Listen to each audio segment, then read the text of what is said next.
aggressive tornado. Fright. We have a report from there from Sally Bowman. Midlands, UK 24 video. Chimneys collapsed, roof and ridge tiles went flying. I talked to Jos Apps, whose chimney collapsed just as he was having breakfast. It got windy, and then much windier, and then the noise was terrific and frightening, like a jet fighter coming past. And then we this is shouted, tense, aggressive. Everybody together, and moved to the middle of the house for safety. Crazy. His back garden is now in chaos. 2 chimneys have disappeared. Wow. Fallen into the back garden. One going over the tub out the front here, and one going out. That's not good. That's dangerous. I had a very heavy table down at the bottom of the garden by the summer house. Wow. And that heavy table is now in a tree. A few doors down, a shed was uprooted and ended up in a neighbouring garden. Bricks smashed through the roof of the utility room. Meanwhile, a quarter mile away, branches from a large cedar tree blocked another road and took out a pole carrying telephone and internet services. That's serious. Sarah Chambers told me it sounded like a low-flying plane. She's lost part of her ridge tiles, but says it's a tornado, definitely. Not denying it. It was absolutely terrifying. F1, F2. Been under the trees in the road, they would have been killed. Well, the tree removal contractors have been out in force. One of them told me that in 20 years in the job, he's never had to field so many calls in such a short space of time. Blimey. And roofers are going to be busy too. I mean, this wind that went through West Bridgeford seems to have lasted only a few seconds, but I think they'll be pretty busy normal for weeks, for tornadoes. Months to come. In the UK. There you go, guys. That report from Sally Bowman. There you go. Well, if this newly calm weather is persuading you to get out in the garden over the next few days, you might be thinking about compost, what to use, and for many years, peat has been a common ingredient, hasn't it, used by gardeners right across the UK. Its popularity was down to the fact that it absorbs and retains water, keeping the soil wet and giving plants the water that they need. But in recent years, attitudes towards peat have We shouldn't changed. really use peat. Bogs. Draining, burning and harvesting peat for compost. It's not environmentally friendly. Consequences. It Here we go. destroys habitats, it increases flood risks, and it releases all that carbon that's been stored up. The Royal Horticultural Society says 98% of its gardens are peat-free, and it's pledged to become 100% peat-free by the end of 2025. The government carried out a public consultation in 2021 and 2022 and found that 95% of people supported a ban on the sale of peat in England.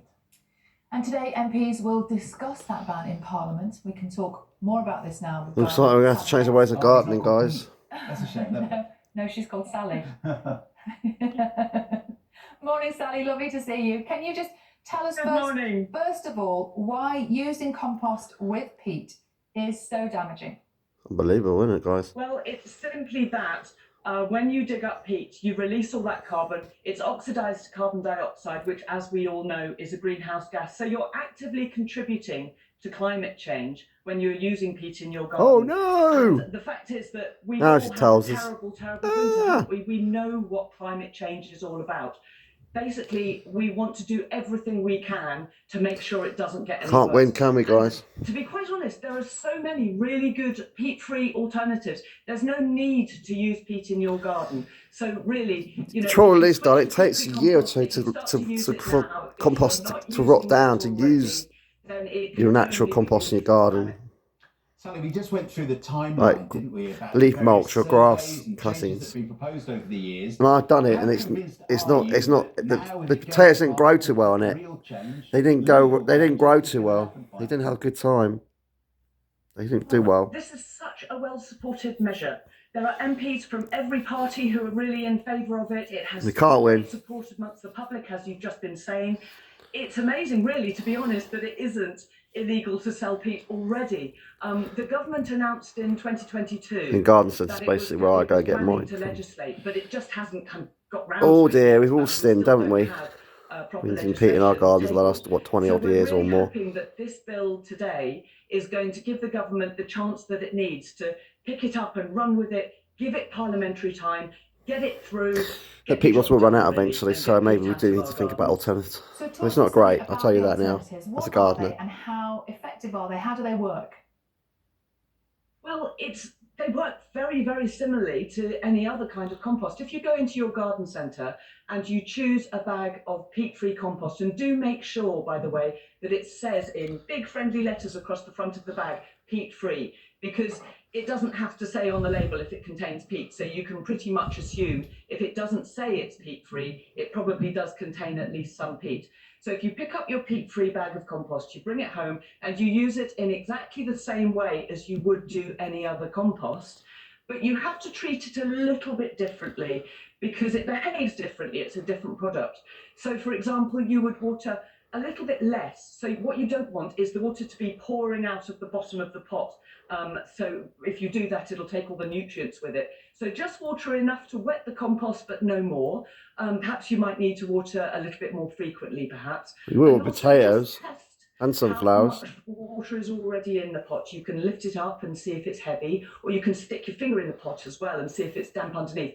Because one of the features of peat-free compost is that it can look quite dry on the top when it's actually quite damp underneath. So that's just something to look out for. You may need to feed it a little bit more. So what I tend to do is I use a liquid seaweed feed once a week from pretty much the moment that I've potted something up. And then other than that, things grow perfectly well in peat-free compost. They've done trials all over the country now with professional growers growing millions and millions of plants. I'm not sure though, my potatoes. Peat-free compost. There's ample proof now that it's quite possible to grow everything in peat-free, or very, very nearly everything in peat-free compost. There you go. Just admit there are soils we can't win with ones in my back garden. Then make sure not great. Your MP supports the bill today. Oh dear, here we go. I'm intrigued when you said it's going to affect the farming very communities and nearly everyone's everything. lives. What's the few things that maybe aren't so good? Well, they've even shown these days that ericaceous plants, which is the ones that like acid soil, there are now ericaceous peat-free composts. So this is compost that's specially formulated to keep acid-loving plants happy, like rhododendrons and that kind of thing. Even those, there is a peat-free compost for them these days. Even carnivorous plants, the RHS did a test with specialist peat-free compost for carnivorous plants, and they've now shown that even they can grow just as well in peat-free compost. The only exceptions are some really, really rare plants that are grown for conservation reasons by botanic gardens. So we're talking nothing that a gardener would come across.